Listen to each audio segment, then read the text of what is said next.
bem? Eu sou a Juliana e esse é o Mistérios com Juliana. E dessa vez eu resolvi pagar pela minha língua, por quê?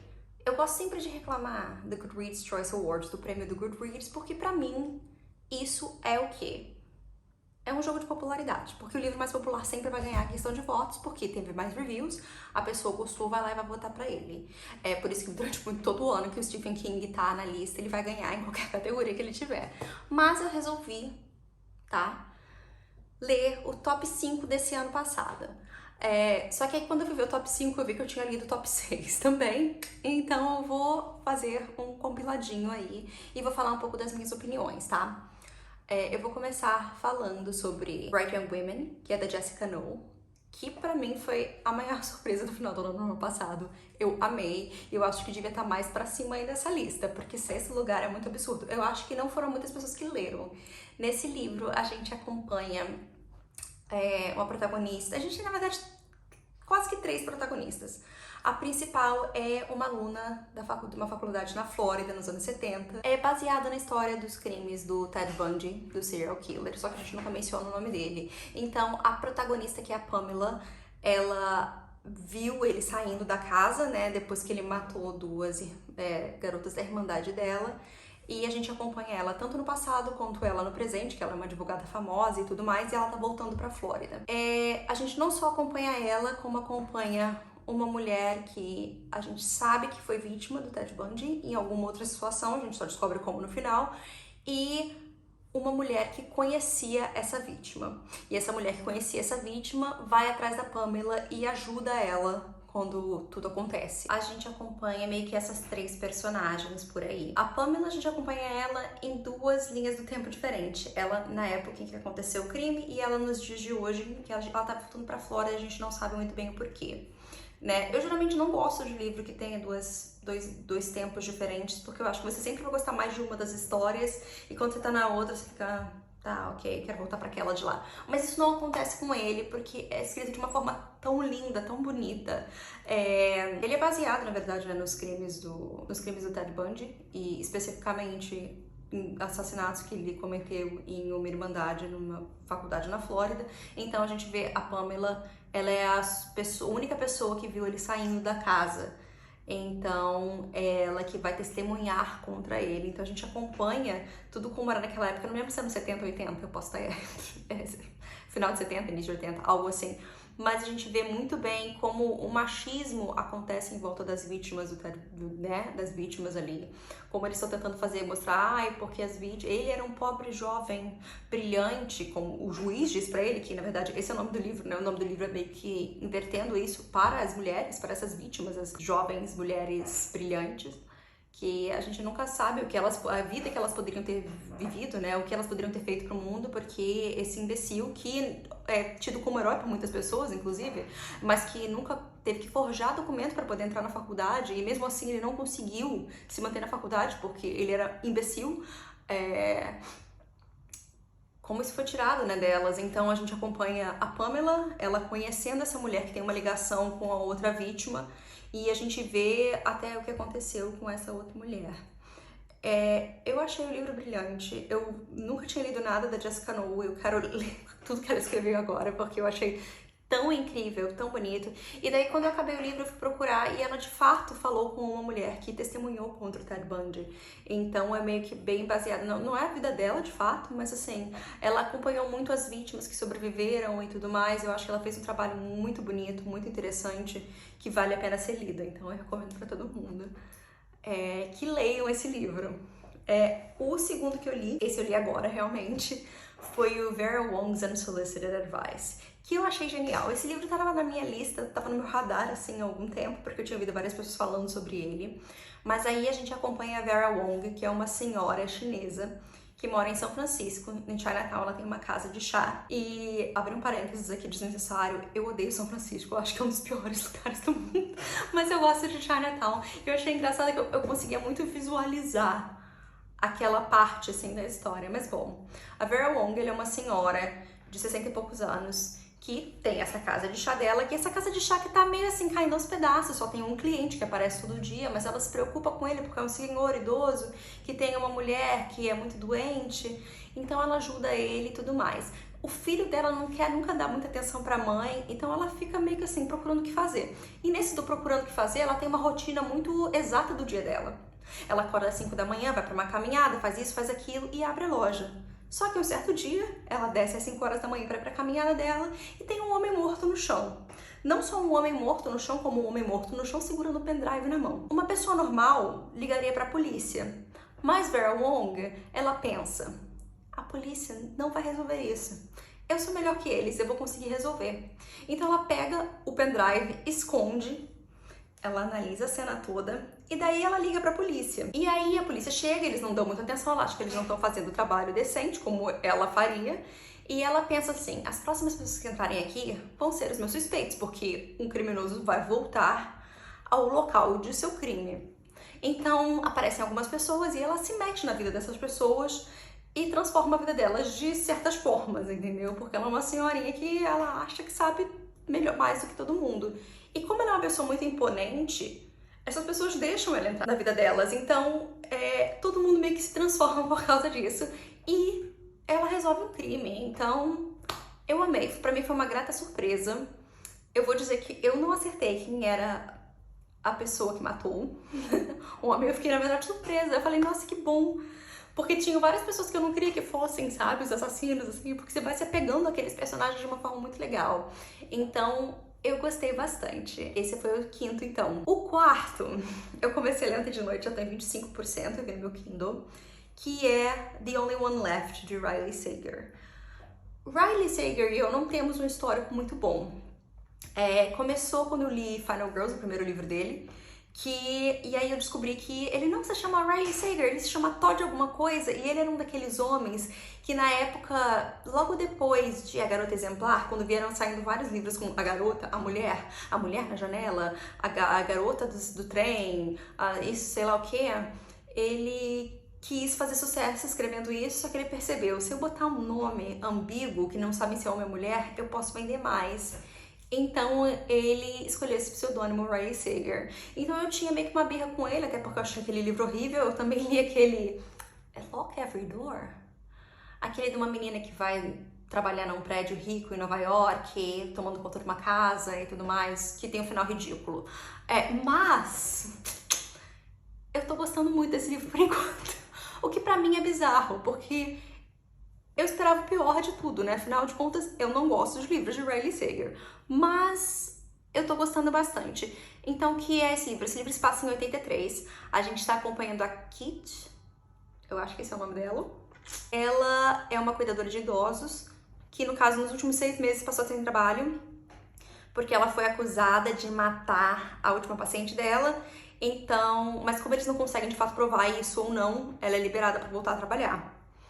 Então o chefe dela, que claramente não tá muito feliz com essa situação, manda ela pra ser cuidadora 24 horas de uma mulher que se chama Lenora. O problema da Lenora é que ela tá com 70 e poucos anos, e ela mora na parte tipo mais rica da cidade, que é no alto de uma montanha, uma casarão gigante, sabe, com sei lá quantos quartos, eu já esqueci o nome, é um número absurdo de quartos e tudo mais, de vista pro mar. E daí ela chega lá, quando ela sabe o nome da mulher, ela fala, trabalhar para essa mulher. Por quê? Porque Lenore é praticamente a Lizzie Borden do momento lá. Lizzie Borden, para quem não sabe, é uma mulher que há muitos anos, sei lá, acho que um século atrás, foi acusada de matar a família toda dela com um machado. Então tem rimas com Lizzie Borden, tem filme, teve uma série com a Christina Ricci, se não me engano. E assim, hoje em dia, essa história é tão famosa da Lizzie Borden que a casa onde aconteceu o crime, você pode passar a noite lá. Então é meio que a mesma coisa, só que aí no caso é uma família riquíssima e a Lenore é a única que sobreviveu. A mãe, o pai e a irmã morreram de formas bem agressivas, assim, nessa casa, nessa mansão. Então a Kit não quer muito fazer isso, mas aí o chefe dela meio que fala, ué, as pessoas acham que ela matou, mas ninguém conseguiu provar, e daí? E ela percebe que é o que aconteceu com ela, então ela meio que sente que tem que fazer isso. Aí ela vai pra lá, então por enquanto a gente já conheceu a Lenore, o faz tudo da casa, que é um cara de 30 e poucos anos, que eu acho que vai rolar um romance, porque fez questão de mencionar que ele é bonito. uma menina mais nova, que é a faxineira, tem o cozinheiro e a mulher que toma conta da casa, que era, no caso, a antiga tutora da Lenore quando ela era criança, era tipo pra ser a professora dela e da irmã. Que, pra mim, por enquanto, é a maior suspeita. Aquela, aí eu vou falar a teoria, eu vou estar toda errada. No caso, se eu tiver errado, eu vou contar agora. Se eu estiver correta no futuro, quando eu estiver editando a minha teoria sobre esse livro, só nos 25%, eu vou cortar pra não dar spoiler. Então vamos falar. O que eu acho é o seguinte, a Lenore, ela tá com 70 e poucos anos, só que ela já sofreu muitos derrames, então ela não consegue falar e nem se mexer, ela só consegue mexer a mão esquerda dela. Então a gente tá acompanhando a Kit e ao mesmo tempo a gente tá lendo coisas, cartas, não sei se a gente fala cartas, mas tá lendo o que a Lenore escreve em uma máquina de escrever pra Kit sobre o crime. Ela fala que não foi ela e ela tá escrevendo, mas a gente não sabe se é a Lenore mesmo que tá escrevendo isso, pode ter um twist aí, então a gente não sabe, mas bom, por enquanto é isso. Então, por enquanto eu tô gostando muito, aí eu vou pagar pela língua e no próximo vídeo vai falar assim, ah não, foi horrível. Mas por enquanto eu estou gostando. Então, vamos ver o que acontece. Bom, eu tô de volta e eu não só terminei foi o do Riley Sager, mas eu terminei todos. Eu não consegui muito bem esperar, eu tenho esse problema, né? Então, vamos lá. O livro, continuando de onde eu parei nesse livro, eu gostei. É o primeiro livro de Riley Sager que eu posso dizer que eu gostei do início ao fim e eu fiquei, na verdade, muito feliz com o final. O que é importante, né? Porque não é algo que acontece normalmente pra mim. Bom, a gente tá acompanhando a protagonista que tá nessa casa, cuidando dessa senhora, né? Que eu falei que sofreu diversos derrames e só consegue mexer a mão esquerda no caso, e aí ela começa a digitar a história da vida dela numa máquina de escrever pra essa cuidadora. Então a gente vai tentando descobrir assim, a Lenore de fato cometeu o crime? Ela não cometeu o crime, senão quem cometeu, né? E ao mesmo tempo a casa ela tá caindo, ela tá desabando porque ela fica no alto da colina, ela tem várias rachaduras, tem partes que estão caindo pro mar e o povo tá lá, continua lá, ninguém sai. Então eu errei no final da história, eu tava muito errada na verdade, porém ele me enganou de uma forma que eu vejo agora que foi óbvio. Mas, bom, eu não quero dar spoilers. Porém, a pessoa que cometeu os crimes e tudo mais não era quem eu esperava. Então eu gostei bastante. O filme, né? A gente vê o que acontece, a gente vê o que acontece com a protagonista depois que ela sai dessa casa. Eu achei muito bom. Se ele continuar a escrever livros assim, eu lerei outros livros de Riley Sager. Então, ponto positivo, não é mesmo? Só que aí eu percebi, depois que eu terminei esse livro, eu percebi que eu não falei do Clube do Assassinato das Quintas-Feiras, que é do Richard Osman, que é o meu autor preferido atual desse tipo de livros, e que ficou em quarto lugar, se não me engano.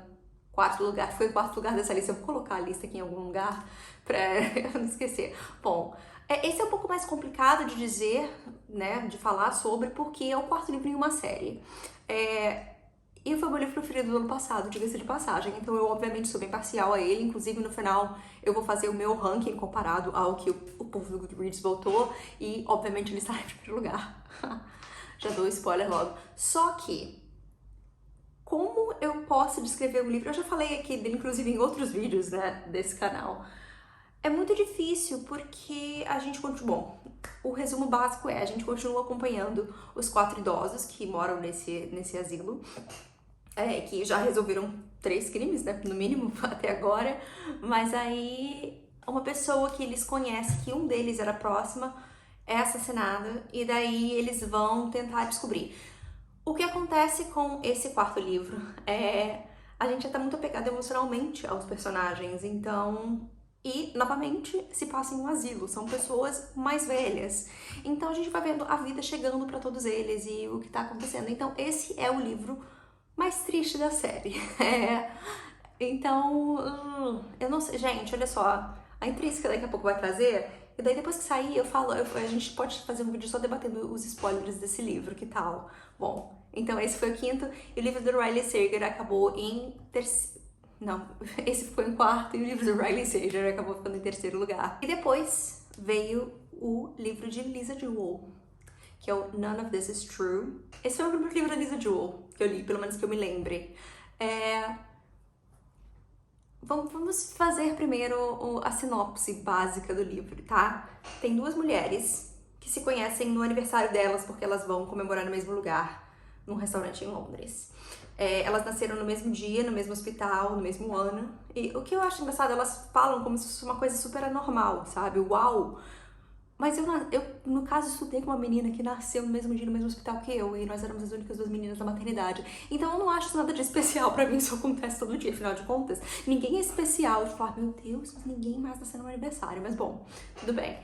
Uma delas é uma podcaster, e que tem um sucesso relativo, assim, mas ela é bancada mesmo pelo marido, que é muito rico, e ele que dá as coisas pra ela.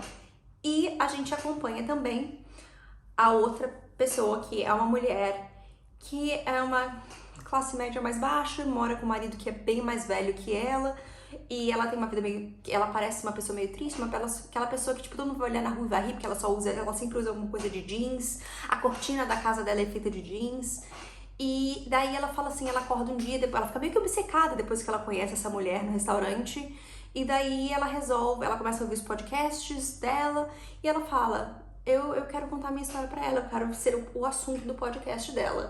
Então ela chega nessa mulher no meio da rua, né, ela força um encontro completamente só, tipo aquele, ai, nossa menina, nem sabia que você tava aqui. É isso que ela faz.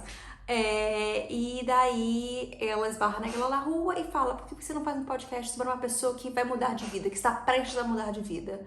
E daí elas começam a gravar juntos, né? E, obviamente, protagonistas que não são muito confiáveis, sabe? Então, a gente tá acompanhando, a gente vê os lados das duas contando a história, né? A gente acompanha as gravações, a gente acompanha o que tá se passando na cabeça de cada uma delas e também a série do Netflix, porque fizeram uma série a partir do podcast depois que foi publicado. Então, a gente tem pedaços do que tá acontecendo, quem tá sendo entrevistado para a série da Netflix, né? Eu gostei do livro. Novamente, meu primeiro livro da Lisa Jewell. E eu gostei. Só que eu tenho um problema bem grande com ele. Que é o seguinte, gente. Eu vou ter que botar spoiler na tela. Vou botar a palavra spoiler. Se quem não quiser ouvir o spoiler, pode mutar e adiantar o vídeo. Quando a palavra spoiler sumir, vou ter parado de falar os spoilers. Mas o meu problema com esse livro é o seguinte... A gente sabe desde o início que a protagonista, ela é casada com um homem muito mais... Uma das protagonistas é casada com um homem muito mais velho. A ideia que a gente tem que ela dá durante todo o livro é que ela foi uma vítima desse homem, porque ela tinha 15 anos quando eles se beijaram pela primeira vez e ele tinha 41, eu acho. Então, eles falam, tipo, ela fala que ela foi groomed. Eu não sei qual é a palavra que a gente tem em português pra isso, se tiver eu vou colocar... Bom, não posso colocar na tela, mas porque senão é spoiler. Mas, assim, que tipo, que ele preparou ela pra isso e tal, desde que ela era menor de idade. O que é verdade, entendeu? E, assim, eu tô dizendo que no final meio que não apaga isso da história, mas era assim, ela que desde criança, desde adolescente, era uma pessoa muito má, que tava organizando tudo e tudo mais. Eu não sei, eu acho que a Lisa Jewell tentou justificar o final dela de uma forma... E pra mim não cola muito, sabe? Pra mim ainda falta alguma coisa, eu não sei. Mas assim, eu gostei do livro, eu meio que li rápido pra caramba ele e eu gostei, entendeu? Eu achei o livro muito bom.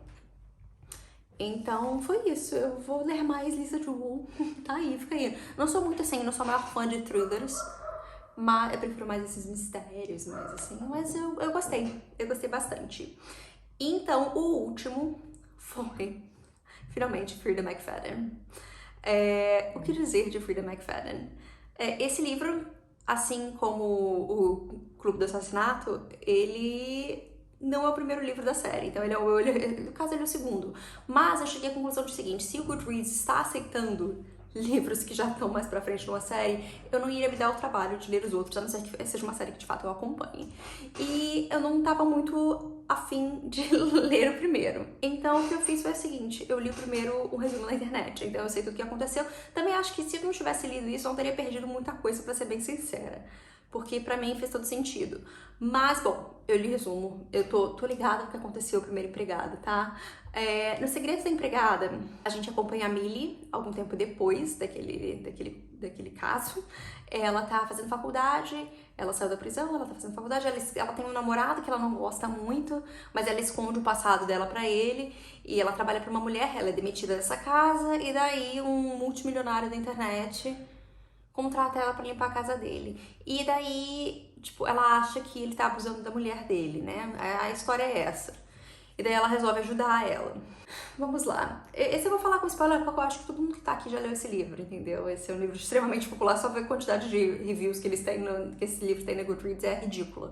Então todo mundo já leu, eu estou partindo desse pressuposto, né?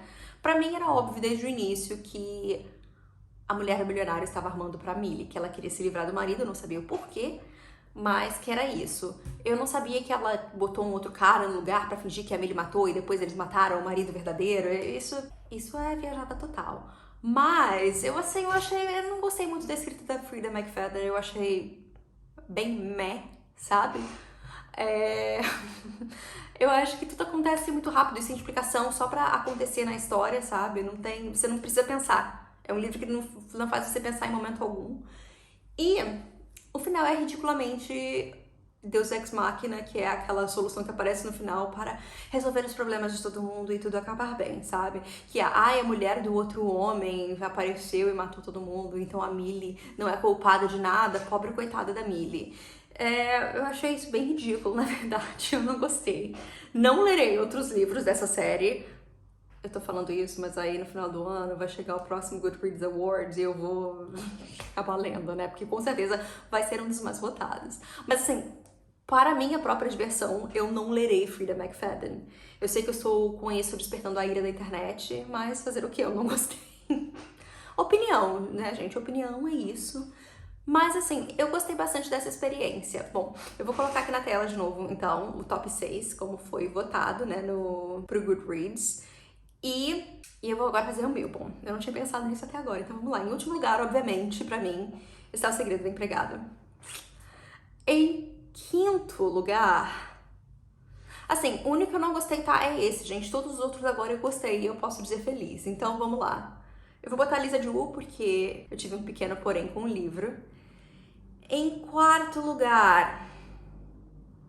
Eu vou botar Vera Wong, que eu amei, mas eu não acho que é o livro mais forte de todos eles. Em terceiro, Riley Sager, algo que eu nunca achei que fosse falar na minha vida. Eu amei esse livro, espero mais livros assim dele, inclusive. Em segundo fica Bright Young Women, que pra mim é um dos melhores livros que eu li recentemente, assim. É um livro muito bom, muito bom, muito bom mesmo. Se é pra falar de true crime, que seja assim. E em primeiro lugar está ele, Richard Osman, e o Clube do Assassinato das Quintas-Feiras, que eu amo, gente. Foi meu livro preferido do ano passado, não tinha como não ser o primeiro, na verdade. Mas agora eu quero saber quais foram os livros preferidos de vocês dessa ordem, qual a ordem que vocês dariam para esses livros. Então, é isso. Por favor, manda aí embaixo, não só dá um likezinho, mas fala qual é a ordem que eu quero saber, estou curiosa. E até a próxima, até o próximo vídeo. Tchau!